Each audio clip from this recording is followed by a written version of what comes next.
Matane merem. Matane sapa? Matamu kuwi. Sluku-sluku batak. Bathok.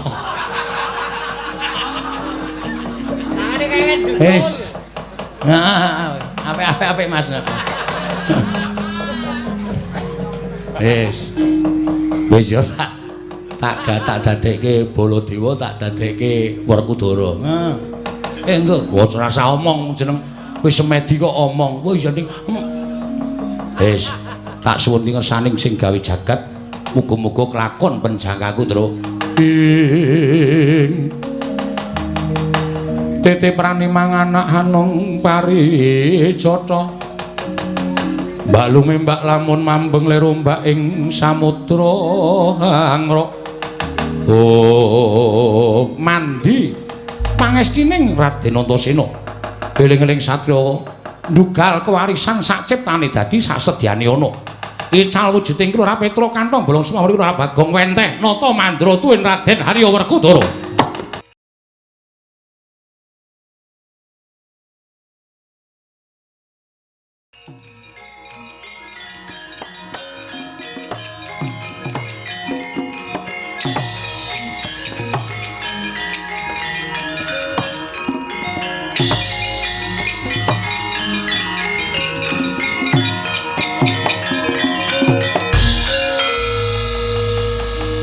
Piye, Gong?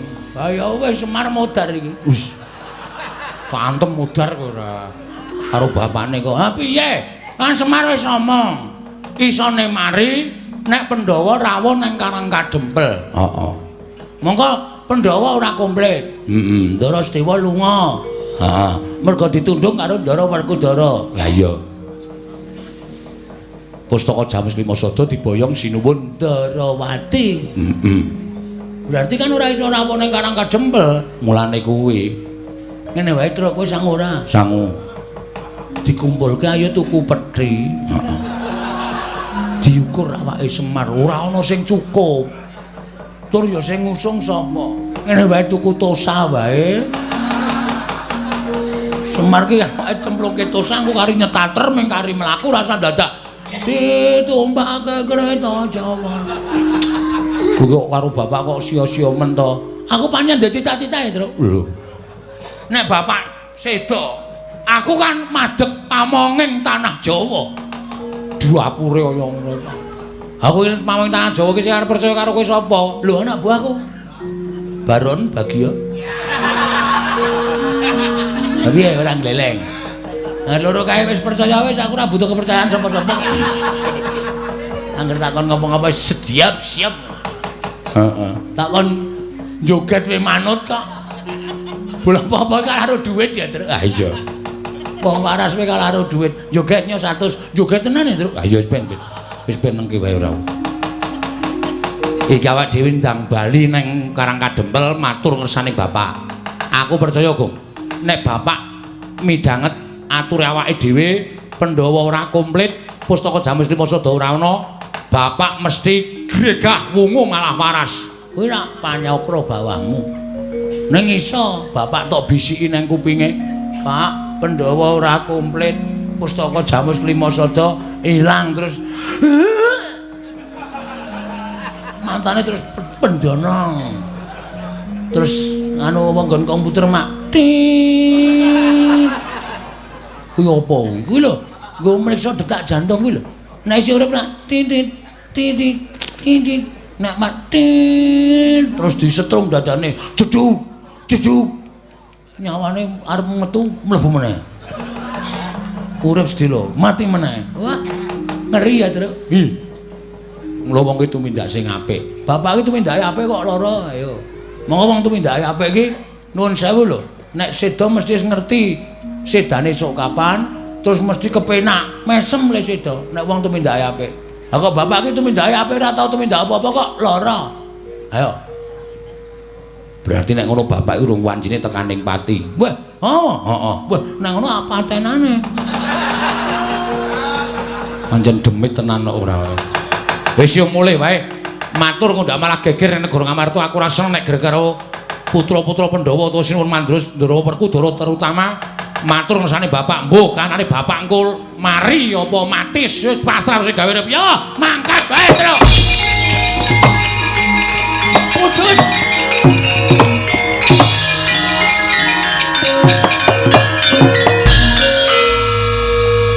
Kalah dhisik karo Linmas. Kalah dhisik karo Linmas Telaga Adi, Tru. Ha iya. Wah cilaka iki, Gong. Wah wis Ndarantasena, heeh. Nuwun sewu le mlajar buanter banget kok. Ngoyak kula napa? Aku ngerti kowe tenguk-tenguk ning kene karo Bagong. Terus aku melayu sak banter-bantere. Wigatine nyekel kowe, Tru. Kowe nang Amarta gawe kisru. Nyo tampanono dies. Pecah sirahmu dhisik kowe le mati mbangane Semar. Ora satok tetah to. Ngendikane iki men ngendika dhewe kok ndak kowe sing nemtokke lakon apa piye? Urung karuan kok ya. Weh, Ndarantasena nek wis ngono kuwi nyemelangi lho. Nuwun sapunten, Den. Sampeyan rawuh mriki dinuta Sirun Mandura ora? Dinuta Kang Rama ora? Modar. Ora. Ning diutus Prabu Puntadewa. Kon hukum gantung karo kowe Pedro. Kono minggatno. Kono minggatno. Senengane ngedeg-deg iki ora. Wedi rewe. Ayo wedi wong tuku mati ora wedi. Mula takon sing apik. Lah terus kersane diutus sinten? Ora ana sing kongkon. Modar kowe. Aku ora ana sing kongkon ning aku duwe inisiatif dhewe, Pedro. Mergo aku ki Nayaka Ngamarta satriyaning praja. Nyok tampanono Pedro Gong. Cangkem iki sing apik. Kene iki adu arep ki tratapan ya ora. Aku sing nemburi kowe tratapan kok. Apa meneh kowe? Tru, Nun. Kowe tak kandhani, nggih. Kowe disalahke karo bapak, salahke karo Siwa Mandura. Terus doakon karo anak-anake liyane aku. Anake bapak Ndara Karkaca Ndarantarja. Heeh. Dokon nyekel kowe. Modar kowe. Karo Bagong. Modar kowe. Kula melu to? Melu. Waduh. Wis ngringkel nang sel, Gong. Wis diterimake arep ngopo? Wis ayo, Gek. Nganggo jas, nganggo pecis. Kaya nek kecekel korupsi ya lho, Gong. Wis jan cilaka iki wis. Aku padahal wis kapok, wis ora kapok iki. Tetep kecekel. Kecekel ngene iki wis Ndarantasena iki rasa dadak. Lho, tangane wis mlebu sak njupuk kecrek. Mbok minta maaf, Tru. Nyun ngapunten. Kang Raka goleki kula wong loro. Iya. Aku sampean mboten goleki. Aku iki wong iso mikir kok, Tru. Aku iki pikiranku beda karo Kakang Garwaca, Kakang Antarja. Aku iki wong duwe jati diri, arep ora duwe tata krama, ora duwe unggah-ungguh, ning aku senengane goleki ngutik-utik barang lelakon sing wis kelakon. Tau tak atik sing bener sing endi, sing salah sing endi. Mula sing bener tak labuhi, sing salah mesti bakal tak sirnake. Top ngonten iku apik. Ngono iki lho, nom-noman Ngamarta iki sing dibutuhke kaya ngoten iki lho. Dasare SDM-e tinggi. Piyayine ora tau macem-macem apa anane, arep ora iso basa, ora iso tata krama, ning jalan pikirane beda karo anak-anak Werkudara liyane. Nggih to? Iya. Terus selanjutnya kowe arep dikon ning negara Ngamarta. Nek kowe ora gelem, kowe ora kena lapor karo bapakmu perkara lakon Ngamarta. Nek kowe ora gelem, kowe arep dipeksa karo Kakang Garwaca, Kakang Antarja. Waduh. Piye, Gong? Ah ya wis pasrah. Arep piye? Masa dhewe wani Ndara Karkaca Ndarantarja. Ha terus sampean mrene ngopo? Ngabari. Ngabari ngono kuwi ta. Terus lepas tangan. Apa kowe? Dasare ra ditata krama, ra diunggah-ungguh, mung sak kepenake dhewe. Lho, kowe iki bareng arem kok ngelek-elek. Aku gampang malik apa wonge. Amen aku. Wis sak karepku to. Ha iya ora. Ning kowe tak bilani aja kuwatir. Carane menengo. Wong loro kene. Nggih. Kowe nek dadi Petruk ngono kuwi upama tak dadekke Baladewa gelem ora? Sembrono ora. Tenane. Lho, aku tenanan. Mendo bingung, mendo kapok. Aku pengen ngapokke wong tuwa-tuwa sing tumindake apik kae kok. Petruk tak dadekke Baladewa, Werkudara tak dadekke Bagong tak dadekke Werkudara. Diwalik. Oh. Mbok kaya fotokopi. Bagong tak dadekke Werkudara. Nggih, nderek mawon. Ya. Gelem ya. Purun. Rasa kuwatir. Engko nek do tekan kene kowe le ngomong ya kaya Siwa Baladewa, Bagong le ngomong ya kaya Bapak Jodipati. Oke. Gleleng iki, gleleng jengkulmu kuwi. Ngapa kowe meneng wae? Aku ki malah justru mikir. Nek Darantasena ngendika kaya ngono Petruk tak dadekke Baladewa, Bagong tak dadekke Werkudara. Terus iki engko lunga, terus sing asli teka. Sopo iki? Madani aku. Tis. Wah, ana Werkudara sijine idak cangkemmu cerot. Wah, ya. Ndas gedene semene uteke ming cilik. Goblok ora. Tanggung jawabe pripun? Kowe iki rasa kuwatir karo aku. Aku wani gawe iki wani tanggung jawab. Ora kaya Bagong iki gowa gawe. Ora wani tanggung jawab. Ora njaluk. Aman. Cangleleng ya wajake. Aku wani tanggung jawab aja kuwatir. Oh nggih, siap. Wis ya ngono wae nggih. Iya, Tru ya. Ya. Wis saiki do merem. Sedakep. Bagong sedakep. Duh, piye lek sedekep. Matane merem. Matane sapa? Matamu kuwi. Sluku batak. Bathok. Wis. Nah, apik Mas.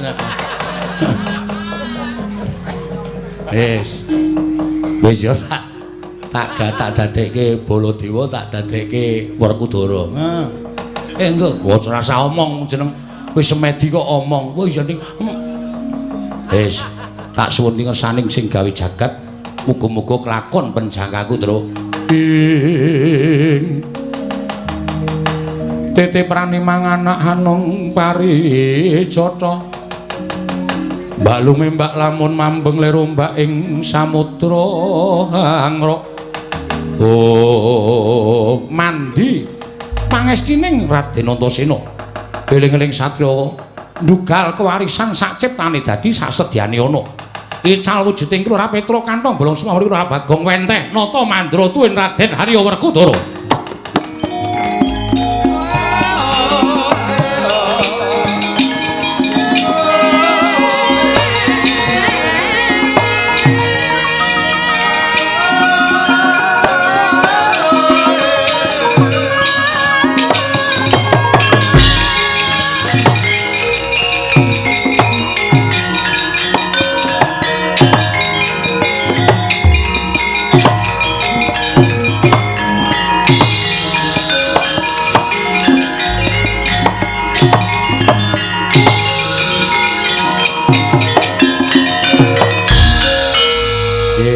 Iki ora gayeng pripun? Lho iki omonganmu kok isih Petruk. Lho, napa kok wis malih to? Ngilu sik. Weh. Waduh. Ndara Werkudara. Ngopo kaya ban gembos? Werkudara ini arep omong mesti.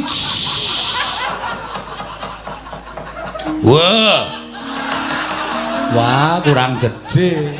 Pripun? Kurang gede. Kurang gede pripun? Suarane bapak iki gede. Coba. Gedhekke sithik. Engko nang jeblok. Ora.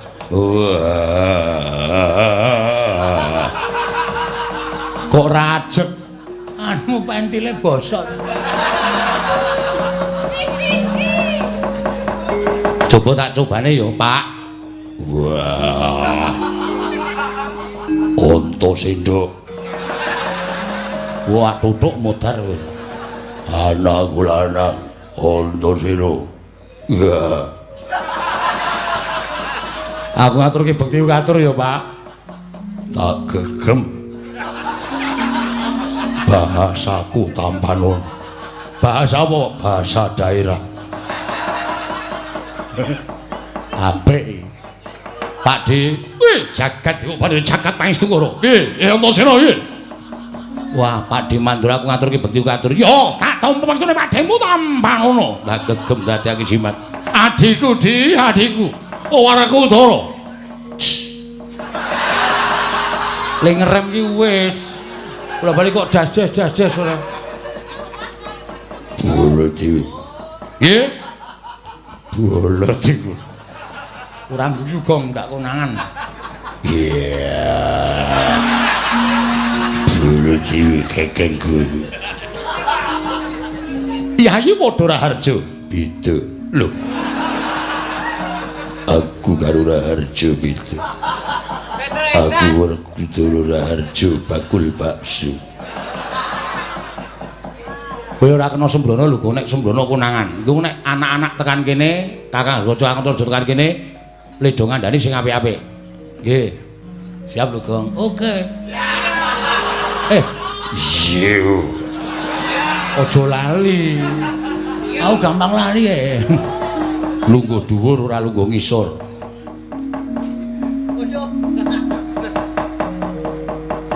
Wah, kedhuwuren.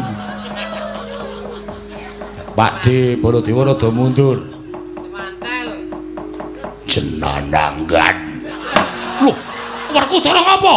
Ngidak sikilku. Iki iso badar iki ora. Wis ya. Ngono wae aku tak ambles bumi engko nek Kakang Garukaca Kakang Antarja tekan kene kandhanono utawa kowe ngaku Baladewa tenan. Engko nek do bingung senenono. Nek do muni arep nyekel Petruk karo Bagong terus kowe muni, "Kowe ki edan kowe." Petruk Bagong kuwi abdimu. Nek arep tak cekel ki sing ngakon sapa? Engko nek kono muni, "Kowe ora ngawuh, iki wakmu." Wis pokoke kowe ngerti dhewe sutradarane. Yo, anu nggih, heeh. Siap. Siap lho, Gong. Oke. Suarane, Gong. Oke. Wah, aku ya arep ndelok ketoke kok kaya gayeng iki. Aku tak sok kadohan tak nonton. Yo, Antasena sing ati-ati. Oh. Kok njur jangkar ora. Nggih, pun den ngoten mawon.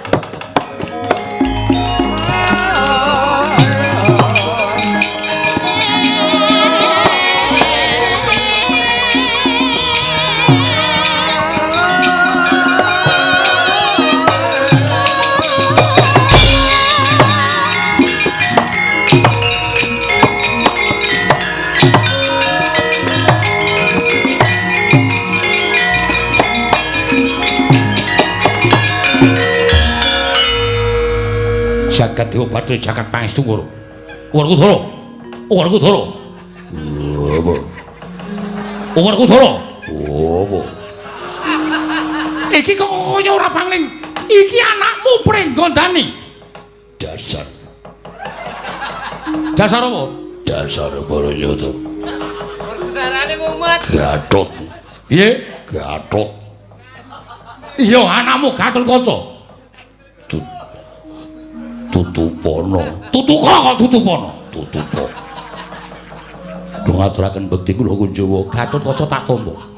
Pangestune wakmu Mandura tampanono. Kula pendhingga jimat Rama Kyai. Kula aturaken bekti kula kunjuk. Jah bagus. Ya Gatotkaca. Tak tampa. Pangestune Bapak tampanono. Sing ajeg. Iya. Negarane gagal. Kene menapa paduka Kanjeng Prabu mapan wonten ing mriki. Lho, lah kok malah kowe takon karo wakmu Mandura iki piye? Kala wau paring dawuh kula supados nyandhet lampahipun Petruk kalian Bagong. Kose, kowe aja ngawu gawar ngawur. Sing ngakon kowe nyandhet ponokan Petruk Bagong ki sapa? Kanjeng Prabu Mandura. Lho, kowe iki edan piye? Kowe iki lagi ketemu karo aku pisan iki kok ketemu. Lha kok dadi kowe apa jeneng kowe? Lah kok dadi aku akon karo kowe kok nyandhet Petruk karo Bagong ki nalane piye coba to? Kala wau paring dawuh pilih Petruk kalian Bagong badhe mboyong Pandhawa. Nanging Pandhawa kantun papat. Lho, edan, mengkari papat. Iki monggo wonge 5. Iki. Lah kok mung dadi papat? Paman Sedewa Kesah Adri menawi Kanjeng Rama mangke Petruk Bagong wadul kalian Kyai Semar tumunten kula dipun dawuh supados ngoyak Petruk kalian Bagong supados sak mangke kula nyandhet lampahipun Petruk karo kalian Bagong. Edian iki mesti ana wong madha rupa karo Baladewa. Mesti ana wong madha rupa karo Baladewa. Aku ora nrimake lakon iki. Aku ora rumangsa dawuh karo kowe. Kadot wonten dawuh Rama Kyai, kowe aja ngawur. Aku ora dawuh apa-apa karo kowe. Yen kowe ngarani wong tuwa dawuh sing ora-ora, kowe ngerti dhewe yen to Petruk karo Bagong kuwi. Kuwi abdiku, kuwi ponokawanku, kuwi katresnanku. Werkudara iso kaya ngene iki merga pamudange Petruk karo Bagong. Aku kongkonan karo Petruk karo Bagong. Supaya nyekel ora ketemu nalar, ora ketemu ngakal. Wah, ora minggat aida kowe.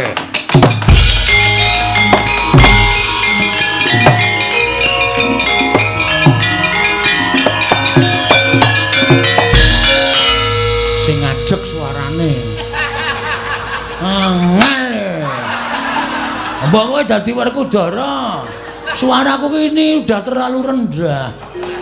Aku nek nyuara gedhe iki kowe ora mampu karo kepentut-pentut lha aku. Aku wah ngono dus. Mulane kok aku kok iku mambu apa to kok muleng wae. Aja gedhe cilik, hah? Aja gedhe cilik. Lah kuwi alami ya. Gedhe cilik iki wis alami. Aku nek nyuara ya sok gedhe sok cilik. Padha karo ngono gedhe sok cilik. Ora edan, iki kuwi Ndara Antarja tekan kene meneh. Kowe apik to dadi Baladewa? Ah iya nek aku wangun. Iki sandal ora kan kene. Wah aku wangun, kowe iki dadi apa-apa ora wangun. Semendra. Aku dadi Bagong tok wangune ya wis ben ora. Wis ngati-ati suarane sing ajeg. Iya. Gedhe lho. Oh, Truk. Grup yo andrep.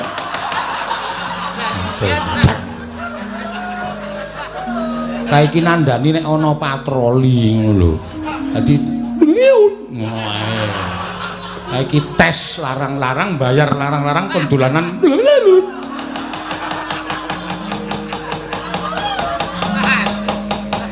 Heeh ya. Ayo. Nek Ndara Antarja tekan kene ngati-ati lho, Gong.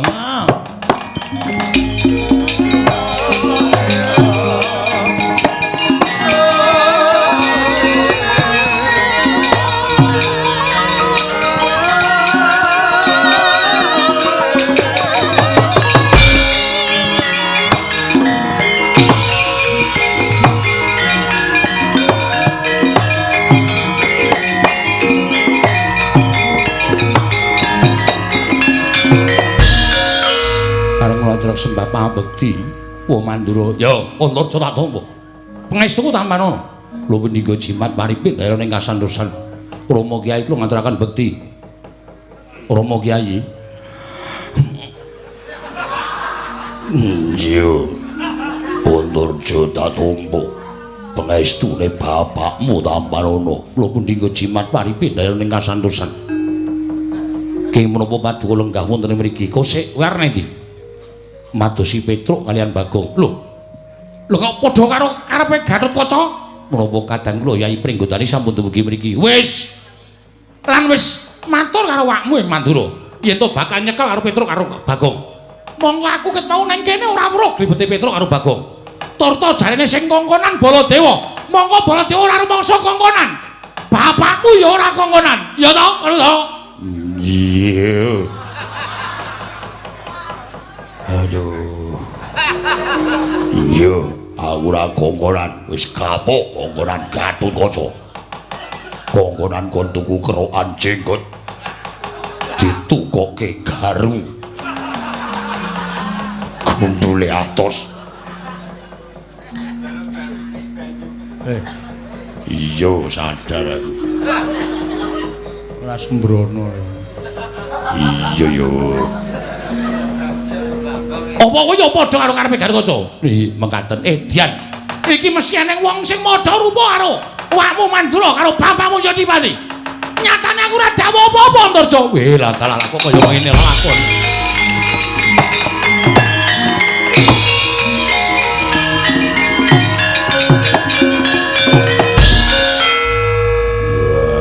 Wis. Wis lunga. Wis. Wis lunga wis wah. Aku iki lek ngomong karo merem. Oh. Nek mataku melek suaraku cilik. Oh. Nek mataku merem suaraku gede. Mau gede kedep ya iso. Wah. Asane kok wis dinteni kene iki awak dhewe lek arep badar sok kapan? Wis ora pokoke ora ngerti. Gus, Ndarantasena. Piye apik saka njero bumi aku ndelokke liwat leng jangkrik. Saweruh aku senenge. Mboten iki lajeng badar sok kapan? Dinteni sik. Engko nek wong loro kae Baladewa sing tenan karo Werkudara sing tenan tekan kene, kowe lagi badar. Wogah, moh. Wah, iki ngrekoso iki. Lho ngrekoso piye? Engko nek Baladewa tekan kene tenan, lah iki menungsane sing padha rupa karo Baladewa. Gretel Nenggala. Piye? Kok nek nganti tekan kene Werkudara. Wah, iki menungsane sing padha rupa Werkudara. Suduk kuku sapa nyono? Pancanaka. Piye, ora cilaka? Wong biasane dagelane pon kacamata kok sampa nyono. Ya ganti ra kena. Ming sak katane dienggo kembang-kembang. Dadi ora usah wedi, saiki semingkir sik. Engko nek kira-kira kono do nesu goleki pethuke. Nek aku diajar, kowe iki ra krasa lara mergo saka daya kekuatanku. Ondorira. Piye? Aku ra ndek kuku. Tak goleki gedang. Ya. Engko diagem. Iya. Nek nggo nyuduk ora apa-apa mlenyek malah gayeng. Sing disuduk pas nggo dodone bapak penyuk terus diratake. Wah. Membahagiakan.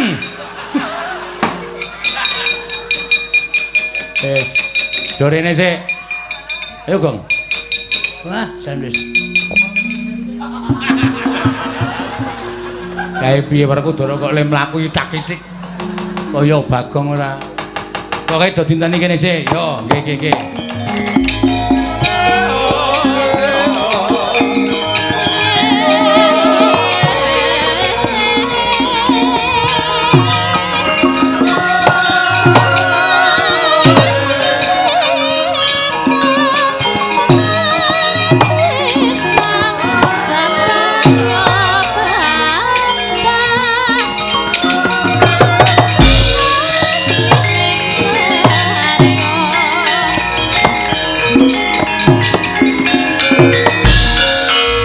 Kok mundur apa? Kula menika malah bingung kok. Bingung piye? Menapa Kanjeng Prabu kala wau pinanggih kalian kula? Ketemu piye? Kula pinanggih kalian Prabu Mandura. Ketemu karo aku piye? Wonten ing mriku kula pinanggih kalian Prabu Mandura. Prabu paring dawuh mboten dawuh supados kula nyepeng Petruk kalian Bagong. Kosek. Iki aku kait mau ki nang kene. Aku mung pengen weruh yen to kowe iso mripik karo Petruk karo Bagong. Lah kok malah kowe bali-bali ndakwa karo awakmu Mandura sing ora-ora. Malah mboten paduka piyambak.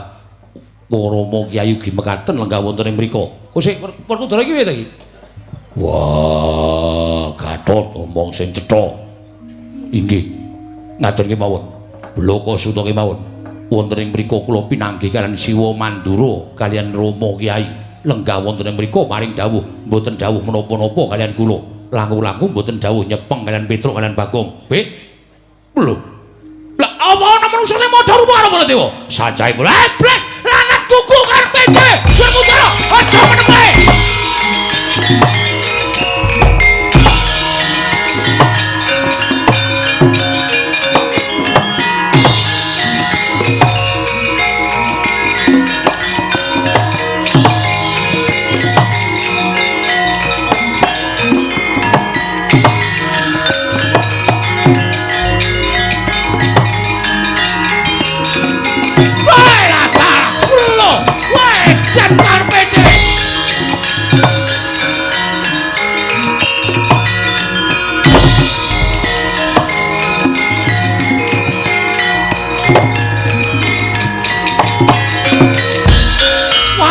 lido jane wong daplok menungsa ora tatanan wani madha rupa Ranata Mantura Prabu Baladewa. Wah, ayo kowe aja mati tanpa aran. Iya jagat Dewa Bathara. Ya jagat Pangestu Nggara kadangipun Kakang Werkudara. Jlamprong kakangku apa? Lho kok jlamprong? Aduh. Baladewa. Kakangku apa? Iki kono. Iki kono Baladewa karo Werkudara. Wah, setan. Idak dasmu. Baladewa, kakangku. Piye? Aku tak golek rokok sik. Wis ora, ning kene wae, Kecut cangkemku. Setan karepe dhewe Werkudara. Apa? Lagi kon menungsa. Buku arepe dhewe aja ngawur ngawur. Iki Ranata Mantura Prabu Baladewa. Wah, kowe sing memba rupa. Wah, ngaku wis apa? Aku Bagong anu ngomong. Wah. Aku Werkudara. Wah, setan. Banjal maning. Batur-batur suarane ora pangling. Wah, kuku karepe greden karo modal dening aku, Pak. Wah!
Wah, ngandel ora. Waduh, apure kaya ngene. Truk. Aku kecekel, Truk. Kecekel kok bangga. Aku wis disikep, Truk. Ngati-hati lho, Gong. Iki aku lagi perang. Perang kok omong. Aku nek perang ki tak sambi omong kok, Gong. Men iso suwe le perang lho. Tangkis-tangkisan ki iso suwe. Kadang lo tak nggo mikir liyane lho. Bal-balan mbok ngopo? Wah, Bagong. Nggih. Wah, ngopo dadi Werkudara? Mboten ngerti. Wah, ora ngaku. Ngaku. Sopo sing gawe? Putrane. Anakku sapa? Antasena. Wah, setan. Ayo bali kaya wingi uni. Lah bali piye? Pole dandan ora ngerti kok. Wah. Antasena. Antasena. Kowe nendi le? Aja mirang-mirangke bapakmu.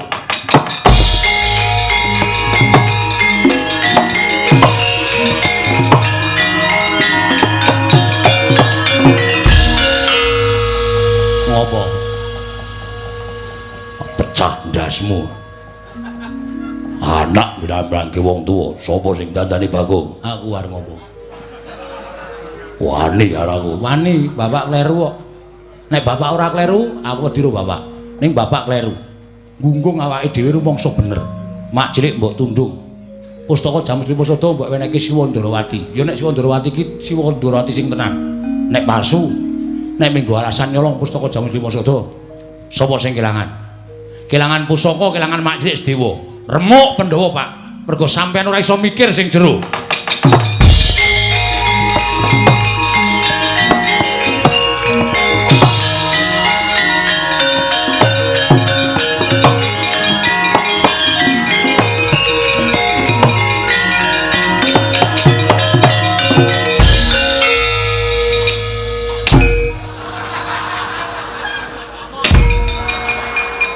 Kaya nglelengi ra jamak-jamak. Dadi Werkudara pisane sapa-sapa ditendang.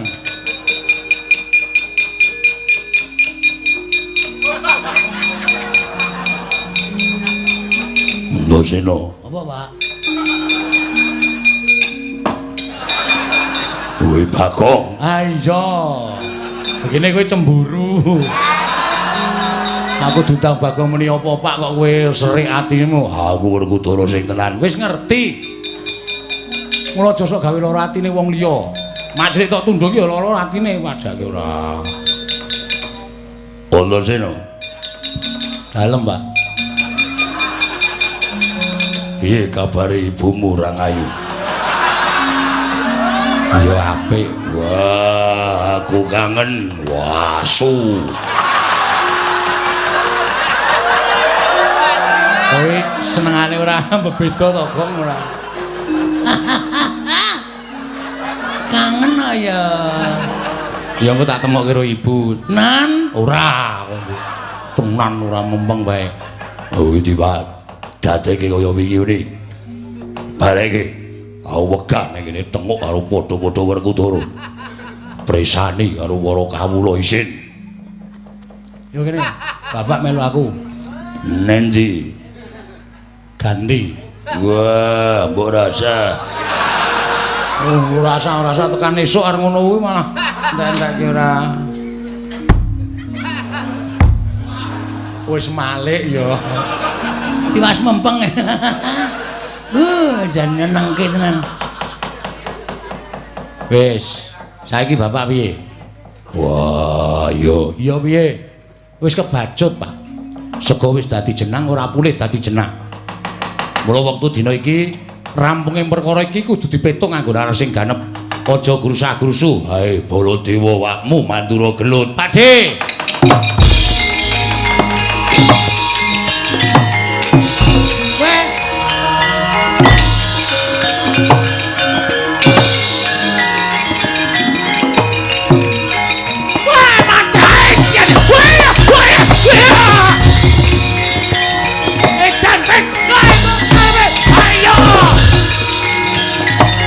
Sabar, Pakde, sabar.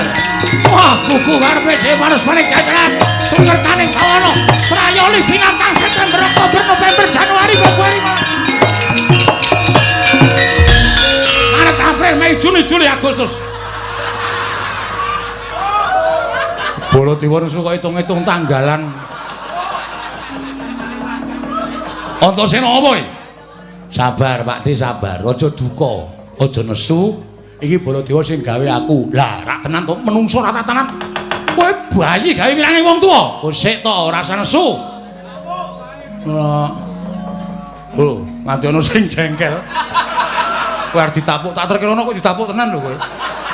Oh, aja. Agine ra wani ora. Ah, kandhani ngayal. Tapuk sisan lho.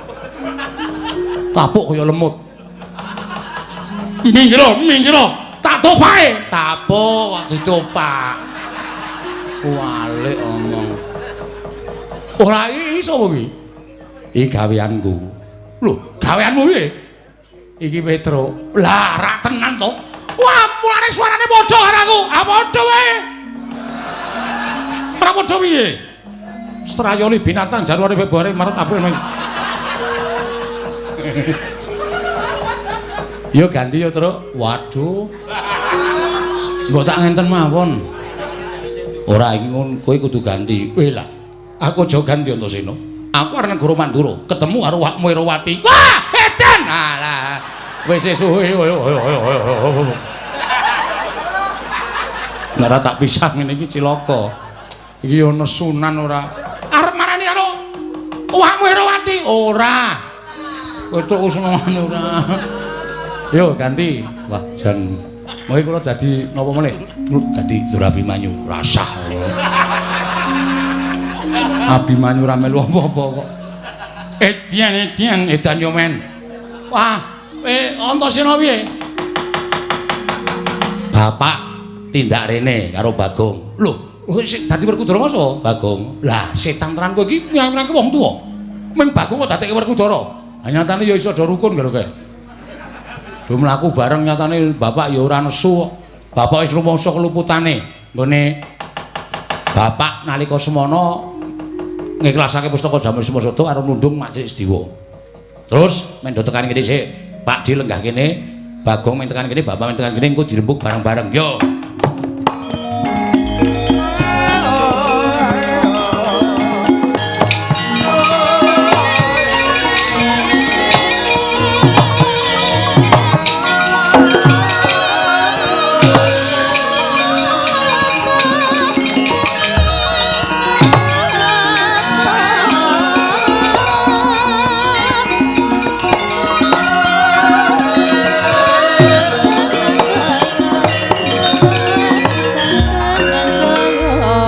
Werkudara. Wis to Gong iki ngapa? Lelinggo kuwalek, Ndara. Wah, kowe disiki kok. Lho, iki sing mburiku sapa iki? Bagong Edian. Kuwi ngapa kowe? Sing nang mburiku kudune Werkudara. Kowe. Pindah.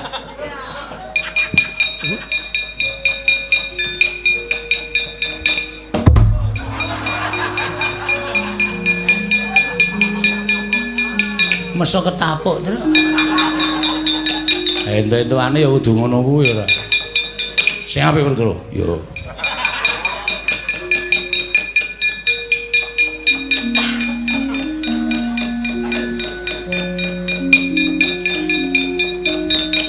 Baladewa Kakang.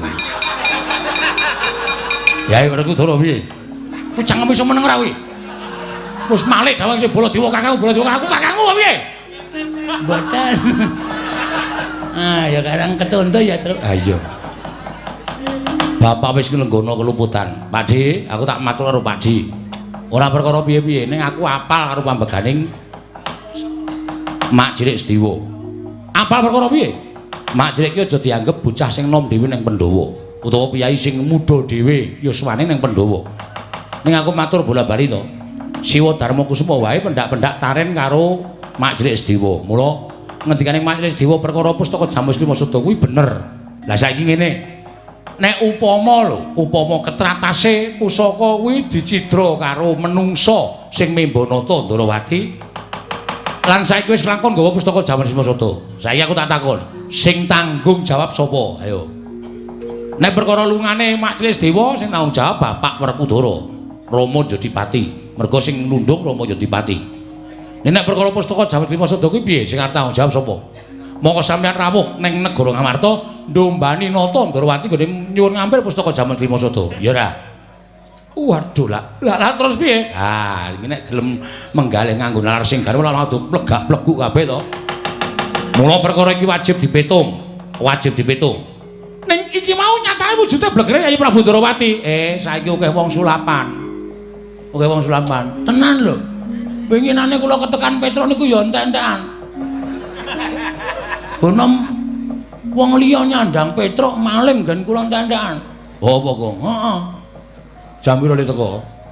1:30. Aku 1:30 ning gonamu iki. Wah, berarti kowe tenan kowe. Kene terus tak dol. Kowe ditagih semaya wae kok. Ora tak ngonone tegelan, ora tegelan tuman wae kowe ora. Lah terus piye? Ah, saiki lagi iso menggalih.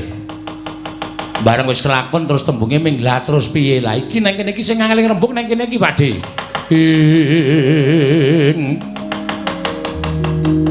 Rikat lampahing rata tanpantara prateng sukuning argeram kang tumingal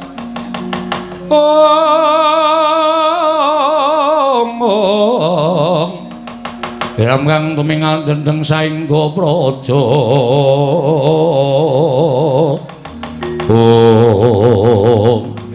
dereng ngantos paripurna imbal wacana praptaning nata Ndrawati kadherekaken Raden Harya Setyaki kagiat sangging samya mulat.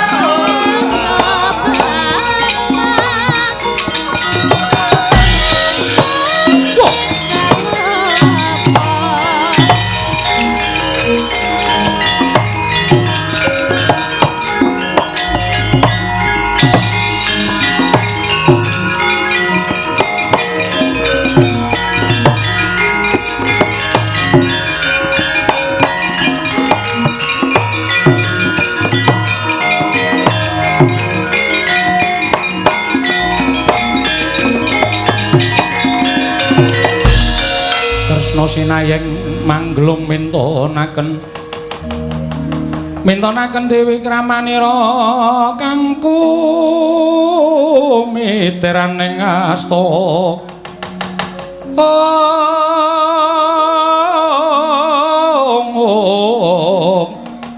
kang kumitiraning asta aning asta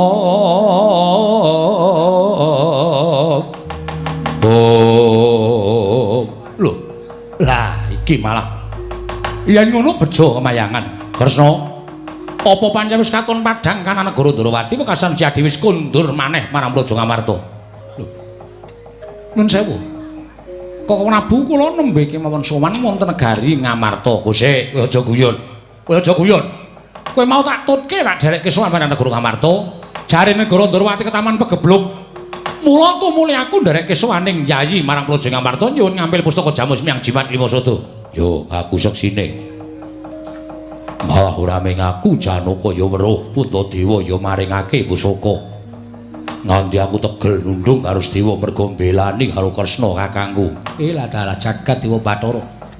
Lah kok ketiban awu anget aku Setyaki wonten timbalan.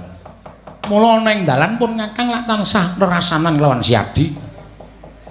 Siadi kelingan ora nalika tekan jabaning rangkah negara Ngamarta pun Kakang paring pangandikan Setyaki kok kahanan Ngamarta sorote ora kaya ingkang wis lumaku pendak dinane katon negara ingkang endah nanging kaya ilang kekuwunge iki ana ngapa Setyaki? Nggih kula kemutan Koko Prabu nggih seksinipun Setyaki kula nembe sowan dinten sak mangke menika Werkudara seksine Setyaki aku lagi wae sowan ning negara Ngamarta malah tak sawang Datulaya wis katon sepi tumulipun Kakang Ngambandir Gantara niti priksa kanan kiwa ning negara Ngamarta lah kok malah Koko Prabu lan Werkudara mapan wonten ing mriki menika lajeng kula menika badhe stripun badhe nyuwun priksa menika wonten lampahan menapa lah dalah tenan ora waduh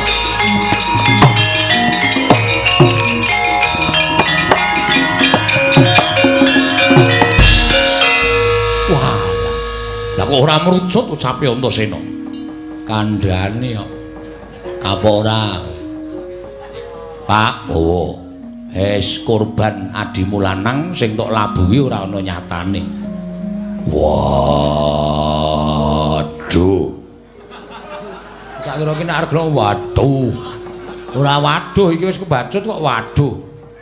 Wah, Sedewa, aku njaluk ngapura. Iya Dimas, ora dadi ngopo ya iki? Ngopo to, Bu? Suwene meneng wae kok cerewet to lho. Lah kae njaluk ngapura sapa? Wong Sedewa wae ora ana. Nek ora diwangsuli kok nesu. Gong, nun, meneng sik. Iki Lembuk Wigati. Siap. Menika ateges negari Ngamarta kedatengan telik Mangendrajala. Wah, ketekan telik.